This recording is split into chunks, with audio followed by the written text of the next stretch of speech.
la une de l'actualité ce soir, au moins 3 morts et une dizaine de blessés après l'attaque du quartier général des Kogluewo sur un site d'orpaillage à Karangaso-Vigué, dans l'ouest du Burkina.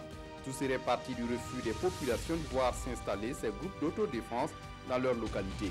24 heures après l'incident, quelle est la situation qui prévaut? Le calme est-il revenu? On en parle dans ce journal. Et dans ce journal, en politique, l'alliance des partis de la majorité présidentielle s'insurge contre la marche-meeting de l'opposition du 29 septembre prochain. La majorité présidentielle qui estime que cette marche est une agitation politique qui n'a d'autre visée que de déstabiliser le pays. Dans cette édition, vous entendrez un de ses responsables, Maître Benewende Sankara. Et puis pour le traitement de l'eau du barrage de Ziga qui approvisionne la ville de Ouagadougou en eau potable, l'ONEA a recours à un process tout particulier. L'entreprise utilise des poissons ensemencés pour lutter contre les algues et un barrage flottant pour barrer la voie à tous les résidus, et tout cela réduit l'utilisation des produits chimiques dangereux pour la santé humaine, comme vous le verrez dans ce journal. Et dans ce journal, le cancer est un fléau en progression dans le monde. Le Centre international de recherche sur le cancer vient de publier des estimations de progression du cancer pour l'année 2018 et ces données sont effrayantes. L'organisation estime qu'un homme sur 5 et une femme sur 6 développent un cancer au cours de sa vie. Mais c'est la prévention qui pourrait sauver. Ce sont là les titres du 20h. Mesdames, Messieurs, bonsoir et ravi de vous retrouver. Des affrontements entre Kogluewo et Dozo dans l'ouest du Burkina ont fait au moins 3 morts et une dizaine de blessés. Selon des témoignages, tout serait parti d'une tentative de démantèlement du quartier général des Kogluewo dans la localité. Explication avec Drissa Traoré et Karim Sissé. La désolation et la tristesse se lisent sur ces visages ici à Karangaso-Vigué. Le chef de canton de ce village, situé à une soixantaine de kilomètres de Bobo-Dioulasso, vient de perdre l'un de ses fils lors d'un affrontement entre Dozo et Kogluewo à Kouérédougou. Selon des témoignages, tout serait parti d'une tentative de démantèlement du quartier général des Kogluewo à Kouérédougou.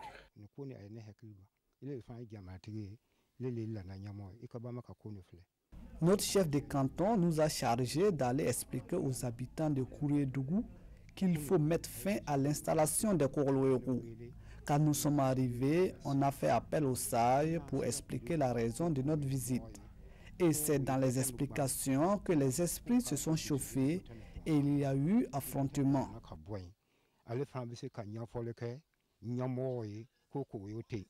Un tour à Kouérédougou, c'est un calme qui règne dans ce village. Là, 2 personnes ont perdu la vie. Boubacar Traoré est le père d'une des victimes. C'est de mon champ qu'on m'a appelé qu'il y a une rencontre. Arrivé, j'apprends qu'ils ont tiré sur mon fils. Et pourtant, il n'est pas un Kogluewo. Il n'avait que 20 ans. En plus des 3 personnes qui ont perdu la vie, on enregistre toujours selon des témoignages une dizaine de blessés dans cette altercation.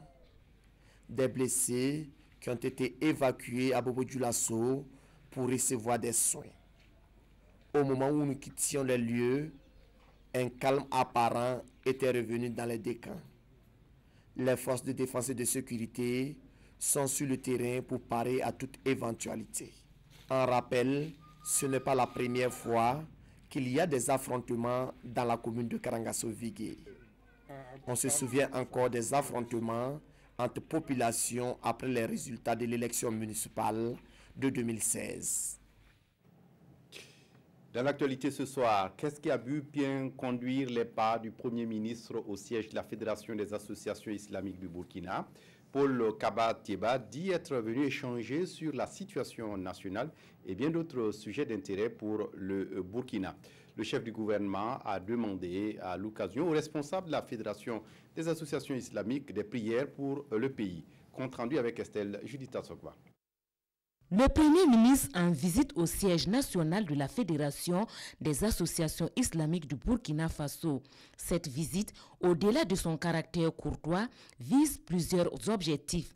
échangé avec ces personnalités du monde religieux sur la situation nationale et internationale. S'agissant de la situation nationale, comme vous pouvez le deviner, nous avons certainement évoqué la situation sécuritaire qui prévaut un peu dans notre pays. Les imams sont très sensibles à cela. Ils ont à cet égard prodigué donc de sages conseils au gouvernement. Et ces conseils, je les ai écoutés, je les ai entendus. Ils ont également exprimé des prières. Ils ont fait des prières et des bénédictions pour le Burkina Faso. Des prières de paix et des prières également pour que l'unité de Burkinabé soit retrouvée. Les membres de la Fédération des associations islamiques du Burkina Faso disent suivre avec beaucoup d'attention la situation sécuritaire au Burkina Faso. Ils réitèrent leur engagement à prier pour la stabilité et la paix. En tant que composante très importante de ce pays, on ne peut pas se mettre à la marge de cette préoccupation qui nous touche aussi directement. Donc on a rassuré son Excellence Monsieur le Premier ministre de notre engagement à continuer nos prières que nous faisons quotidiennement. Et nous avons aussi rassuré le Premier ministre de notre engagement à être à côté d'eux pour prier aussi pour l'union sacrée de tous les fils et toutes les filles de ce pays. Le chef du gouvernement repart satisfait de cette rencontre, car seul l'engagement de tous les fils et filles du Burkina Faso permettra de venir à bout de l'insécurité au Burkina Faso. A signalé que c'est une série de visites du Premier ministre aux communautés religieuses du Burkina que Paul Kaba Thiéba a entamé cet après-midi. D'autres communautés religieuses du pays sont programmées dans les jours à venir. Le président de l'Assemblée nationale vient de recevoir les membres de la Commission ouest-africaine sur les drogues. Les deux parties ont échangé sur la loi type qui contient les dispositions prenant en compte la majorité des mesures requises par les conventions internationales. Explication, Éléonore Yerbanga. La loi type proposée au président de l'Assemblée nationale prend en compte les résultats et les engagements de la session de l'Assemblée générale des Nations unies de 2016 sur le problème mondial de la drogue et le plan d'action de la communauté économique des États de l'Afrique de l'Ouest pour la lutte contre le trafic illicite de drogue, la criminalité organisée et l'abus de drogue en Afrique de l'Ouest. Son principal objectif est de protéger la santé et le bien-être de l'humanité. Cette commission ouest-africaine a analysé la situation dans l'ensemble de la région et a élaboré un projet type de loi qui, je dirais, remet les choses vraiment d'une façon très générale au centre de la politique drogue.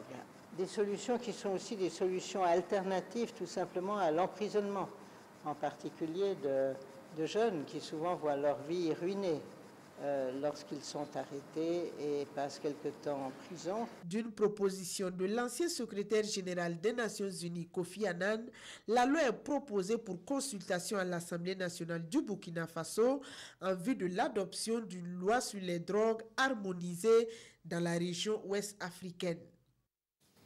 Et puis un colloque international s'ouvre ce jeudi à Ouagadougou, un colloque présidé par le Premier ministre Paul Kaba Thiéba et qui se veut un cadre de réflexion sur le chemin parcouru par la Chambre de commerce du Burkina. Estelle Judith Sokba. La Chambre de commerce et d'industrie du Burkina Faso a 70 ans. 7 décennies de vie active caractérisée par une recherche continue de services innovants adaptés au profit des opérateurs économiques. Face aux nombreuses mutations qui se présentent à l'institution, il est question ici pour les acteurs économiques de voir ensemble comment s'organiser pour être au diapason de cet environnement. Avec d'autres hommes d'affaires du Bénin, de la Côte d'Ivoire, du Togo, du Tchad, du Niger, ils mènent ensemble la réflexion à Ouagadougou sur le rôle et l'avenir des chambres de commerce et d'industrie et organisations intermédiaires du secteur privé. La question qui se pose aujourd'hui, c'est comment s'organiser pour s'impliquer davantage donc à la création des entreprises, de l'emploi et donc des recherches. aujourd'hui avec la jeunesse qui a beaucoup comment dire, des bagages, mais en termes d'emploi au niveau de l'État, ça devient de plus en plus précaire. Donc c'est le secteur privé qui doit prendre les relais. Donc ça appartient donc aux différents ensembles donc de réfléchir quant aux solutions donc de ces problèmes. Pour le Premier ministre, cette institution mérite d'être soutenue et encouragée.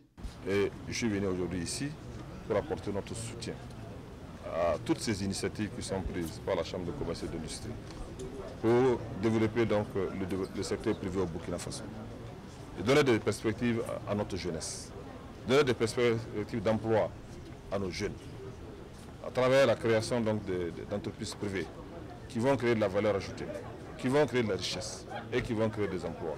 À travers toutes ces initiatives, notamment la création de zones industrielles, la création de ports secs, l'adaptation de la création de centres de formation professionnelle pour adapter la formation de nos jeunes aux besoins de l'entreprise. La relance économique sera aussi au menu de cette rencontre et ces hommes d'affaires auront des propositions idoines à faire au gouvernement dans ce sens. Le Burkina Faso, à l'instar de la communauté internationale, commémore ce 16 septembre la journée de protection de la couche d'ozone, une journée placée sous le signe de la persévérance. Et le bureau ozone du Burkina vient d'achever une formation dans le domaine. Bouma Ernest Nebier. Des stands d'exposition avec des équipements d'identification des gaz ou réfrigérants et des conseils sur les bonnes pratiques en matière de protection de la couche d'ozone, nous sommes aux journées portes ouvertes du Bureau national ozone. Pour marquer l'événement, une session de formation des acteurs du domaine a aussi été initiée. Objectif, renforcer leur capacité en matière de gestion des substances qui appauvrissent la couche d'ozone au Burkina Faso. Selon le ministre de l'économie verte et du changement climatique, des mesures sont prises pour réglementer l'importation et l'exportation de substances qui mettent en péril la couche d'ozone. Aujourd'hui, nous avons formé l'ensemble de la douane. C'est-à-dire que de telle sorte que les produits qui rentrent sur le territoire national, dans ce cas, doivent être testés et voir, s'assurer que c'est conforme. Également à l'intérieur du Burkina, à l'intérieur du pays, nous menons également les contrôles. Normalement, l'importation et l'exportation de tous ces produits sont soumis au préalable à une autorisation préalable du ministère de l'Environnement. Les activités du Bureau national ont débuté le 10 septembre et prennent fin le 16 septembre, journée mondiale de la protection de la couche d'ozone, dont le thème sera « Gardons la tête froide et poursuivons nos efforts ». En politique, l'alliance des partis politiques de la majorité présidentielle n'est pas contente de la marche de l'opposition du 29 septembre prochain. Ses responsables l'ont fait savoir ce matin devant les journalistes de la presse nationale. Maître Bénéwendé Sankara et ses camarades trouvent en cette marche des manœuvres dilatoires pour déstabiliser le Burkina. Olopoda. La marche du 29 septembre prochain est inopportune selon l'alliance des partis politiques de la majorité présidentielle. La PMP s'indigne contre l'opposition politique burkinabé et estime que le contexte d'insécurité marqué par des attaques terroristes doit plutôt appeler tous les Burkinabés à un sursaut patriotique. L'histoire politique de notre pays a toujours prouvé que les forces politiques qui portent les aspirations du peuple mobilisent celui-ci qui s'engage en retour dans l'action. Par contre, organiser chaque semaine des conférences de presse pour faire le procès d'un pouvoir, cela n'est pas faire preuve de contre-proposition. Il est donc clair que le chef de file de l'opposition politique n'est plus un contre-pouvoir. Il est contre le pouvoir et il ne s'en cache point. Les attaques terroristes à répétition et dans plusieurs régions constituent une tentative de déstabilisation du pays et les représentants de l'alliance de la majorité n'écartent aucune piste.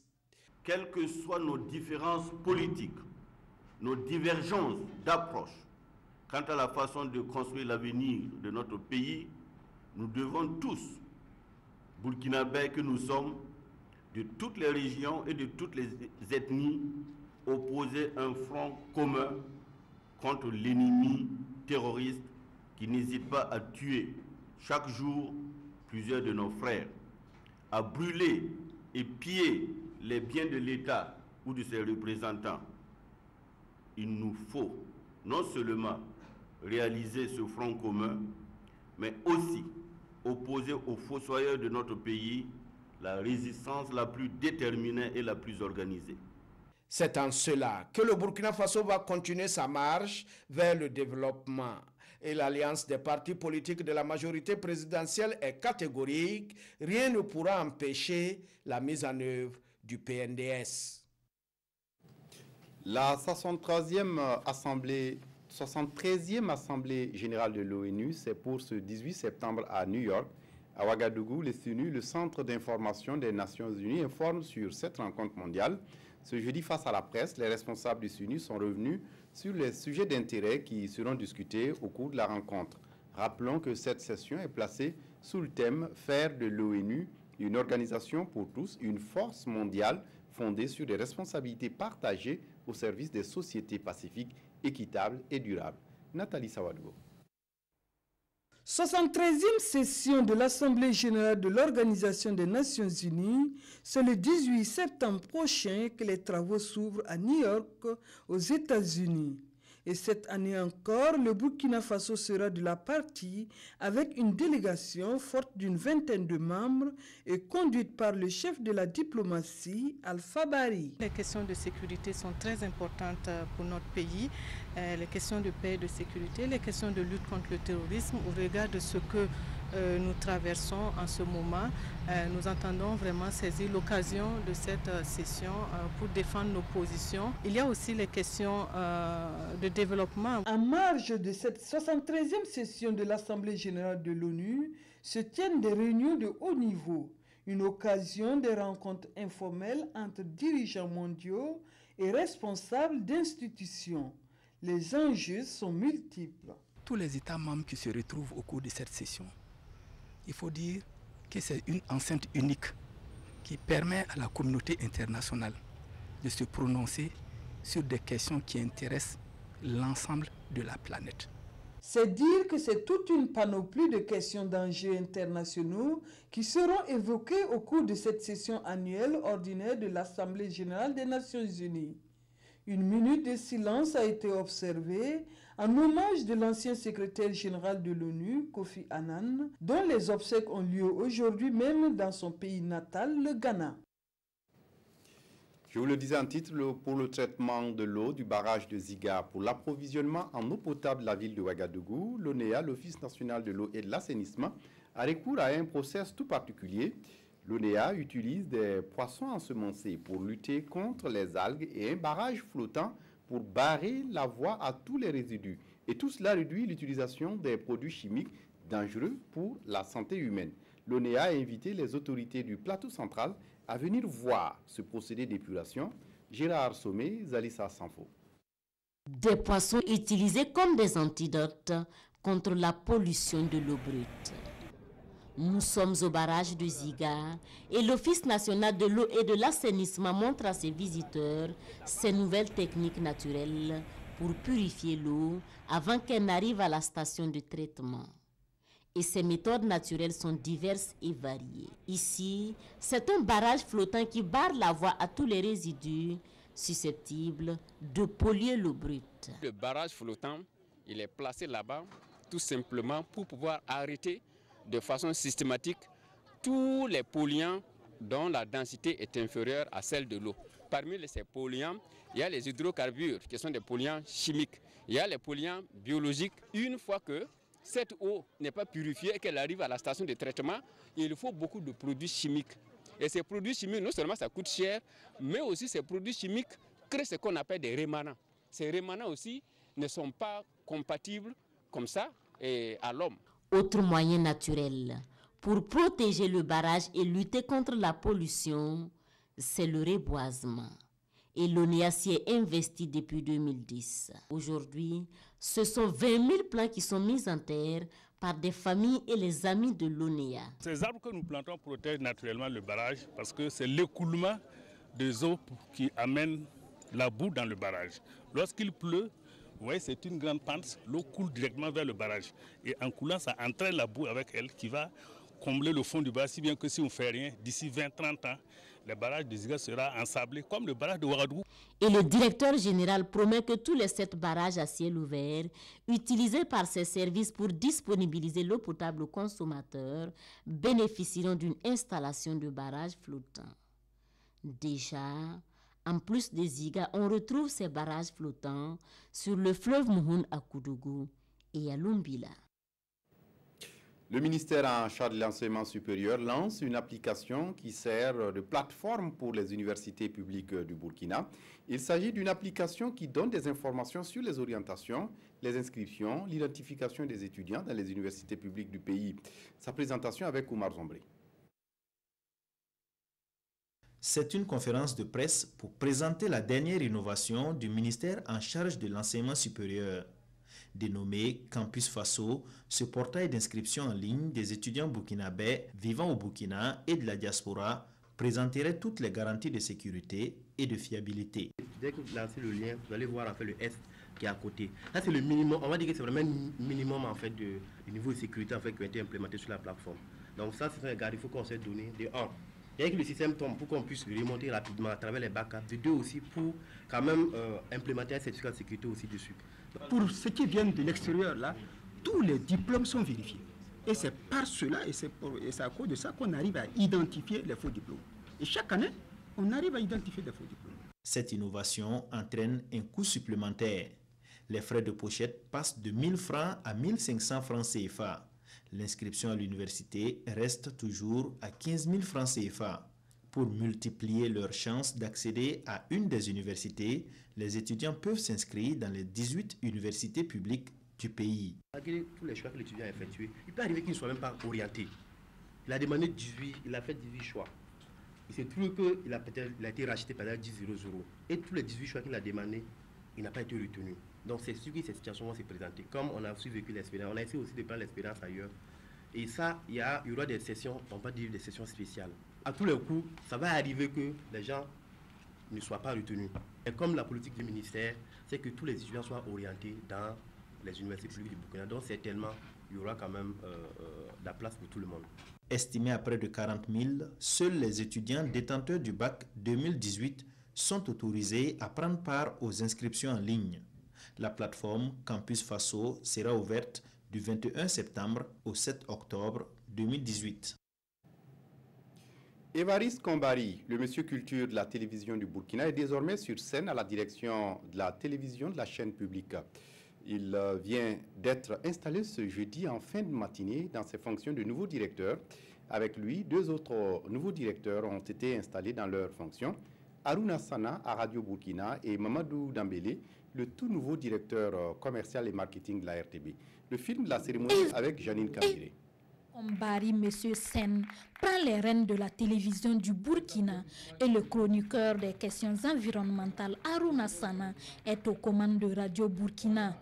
Mamadou Dambélé pilote la direction commerciale et marketing. Changement à la tête des directions de la RTB certes, mais les défis restent toujours les mêmes. Les téléspectateurs attendent beaucoup de nous. Nous sommes la chaîne de service public, on ne doit pas échouer. Et on se donne rendez-vous à la fin pour voir si on atteint nos objectifs ou pas. J'attends de tous les agents d'abord de la discipline, de l'écoute par rapport aux agents, mais j'attends aussi que les agents nous bousculent en tant que responsables de la télévision. Nous avons des hommes et des femmes bien formés à tous les niveaux, que ce soit technique ou des programmes. Nous avons du personnel de qualité et dévoué sur lesquels nous pouvons nous appuyer pour remplir notre mission. Allez vers les annonceurs pour leur dire nos espaces sont les mieux à même de porter vos messages à destination de vos cibles. Le directeur général de la RTB, Pascal Yambouani Tchombiano, a félicité les directeurs sortants, Yacouba Bonkungu, Pascal Goba et Boukari Ouedraogo, pour le travail abattu en 27 mois. Et au nouveau, il a souhaité la bienvenue dans la fournaise où de nombreux défis doivent être obligatoirement relevés. Il a invité l'ensemble du personnel à rester mobilisé autour des différents directeurs à un moment où la RTB doit consolider les bases de son leadership dans le paysage audiovisuel national et reconquérir sa place dans le paysage audiovisuel sous-régional. Autre titre de l'actualité ce soir, en début de campagne agricole cette année, dans la région des Cascades, les chenilles légionnaires ont inquiété plus d'un producteur. À leur secours, les services techniques ont mené une lutte farouche et en fin de campagne aujourd'hui, le phénomène semble persister dans les communes de Tiefora et de Sidiradougou. Par contre, dans la zone de Soubaragné-Dougou, quelques succès enregistrés. Moumli Baro. Il y a des mois de cela, ces champs de maïs étaient complètement envahis par les chenilles légionnaires. Aujourd'hui, avec le combat, le propriétaire du champ a pu retrouver la quiétude. Le maïs est en ce moment au stade de maturation grâce aux différents traitements. L'année dernière, nous avons souffert à cause des chenilles. Nous n'avons pas trouvé une solution à cela. Cette année, les produits qui ont été indiqués pour la lutte, nous les avons utilisés avec succès. Les produits ont fait leur effet et le résultat prouve que les producteurs ont bien suivi les conseils des encadreurs. Avec les différentes sensibilisations et avec la disponibilité du produit, on a pu contrecarrer un peu avec les producteurs. Contrairement à la zone de Soubaragné-Dougou, où la lutte a porté fruit, ce n'est pas encore le cas dans la bande de la commune de Tiefora à Sidiradougou. Les producteurs dans ces localités sont dans l'impasse, ne sachant pas quoi faire. C'est le cas de Pelé Sori, propriétaire d'un domaine de 26 hectares de maïs dans le village de Kankounaba, dans la commune de Tiefora. J'ai cultivé 26 hectares de maïs. Tout est détruit. Je ne sais pas quoi faire. J'ai environ 70 bouches à nourrir. Les producteurs n'ont pas fait une sémie groupée. Ça, c'est un. De deux, les producteurs ne mènent pas la lutte de façon groupée. Et troisièmement, et à la majeure partie aussi des producteurs aussi ne viennent pas acquérir les informations nécessaires pour pouvoir en tout cas trouver des produits efficaces pour lutter contre cette chenille. Cette année, des milliers d'hectares de maïs ont fait l'objet d'attaques des chenilles légionnaires dans la région des Cascades. La lutte a été engagée pour éradiquer ce fléau et quelquefois avec des résultats décevants à certains endroits, mais aussi des succès engrangés dans d'autres localités.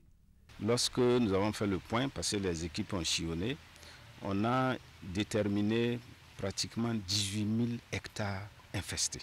Et sur les 18 000 hectares infestés, il y a pratiquement 15 000 qui ont été traités, bien sûr avec l'appui du dispositif d'appui conseil, mais également par l'action même des producteurs eux-mêmes. Globalement, le directeur régional de l'agriculture des Cascades rassure que les efforts sont faits. Il pense aussi que les années à venir, la lutte sera plus efficace avec les différentes sensibilisations prévues. Dans ce journal, évoquons cette formation au profit des journalistes sur les activités minières au Burkina. Il s'agit d'apporter l'information juste à ces hommes de médias pour bien faire leur travail. Vincent Tiendrebego. Les journalistes s'intéressant au domaine des mines veulent mieux cerner les textes qui encadrent l'activité minière au Burkina. Une activité aux conséquences énormes sur l'environnement physique et social, la pollution de l'air, la dégradation du couvert végétal, des sols et des eaux, les pertes d'infrastructures socio-collectives et de terres cultivables et habitables, les nuisances sonores liées notamment à l'utilisation d'explosifs sont autant d'incidences dont la gestion fait appel à des lois et codes. Nous avons décidé cette fois-ci de mettre l'accent sur l'environnement parce que la préservation de l'environnement aujourd'hui peut contribuer au bien-être des générations futures. Donc nous aurons des communications sur le droit à l'environnement, nous aurons des communications sur la gestion de l'environnement au niveau d'une mine. Le thème de la SAMAO cette année porte sur l'exploitation des ressources minérales en Afrique. Quelle stratégie pour en faire un moteur de croissance et de développement durable. Et aujourd'hui, la formation des journalistes porte également sur la thématique du développement durable. Pour nous, c'est vraiment un bon timing, comme on l'a dit, pour les journalistes d'avoir une formation en avance sur la thématique de l'activité qui va venir. Les connaissances théoriques acquises par le truchement de cette formation seront consolidées dans les jours à venir par une sortie sur un site minier. Au Ghana, les obsèques de Kofi Annan, l'ancien secrétaire général de l'ONU, une cérémonie officielle qui s'est déroulée au centre de conférence de Accra, la capitale, dans une ambiance solennelle. Des personnalités sont venues du monde entier pour lui rendre hommage. Après cette cérémonie, son cercueil devrait être conduit vers le cimetière militaire de Burma, camp d'Accra, pour l'enterrement dans le strict respect de l'intimité familiale. Le cancer est un fléau en progression dans le monde. Le Centre international de recherche sur le cancer vient de publier les estimations de progression du cancer pour l'année 2018. Et ces données sont effrayantes selon l'organisation qui estime qu'un homme sur 5 et une femme sur 6 développent un cancer au cours de leur vie. Le cancer progresse de manière alarmante, alerte l'Organisation mondiale de la santé. Un homme sur 5 et une femme sur 6 en développeront un au cours de leur vie. La maladie provoquera la mort de 9,6 millions de personnes cette année, annonce l'OMS, contre 8,2 en 2012. Cette hausse est attribuable à de nombreux facteurs, comme la croissance démographique et le vieillissement, mais aussi au changement dans le mode de vie des êtres humains.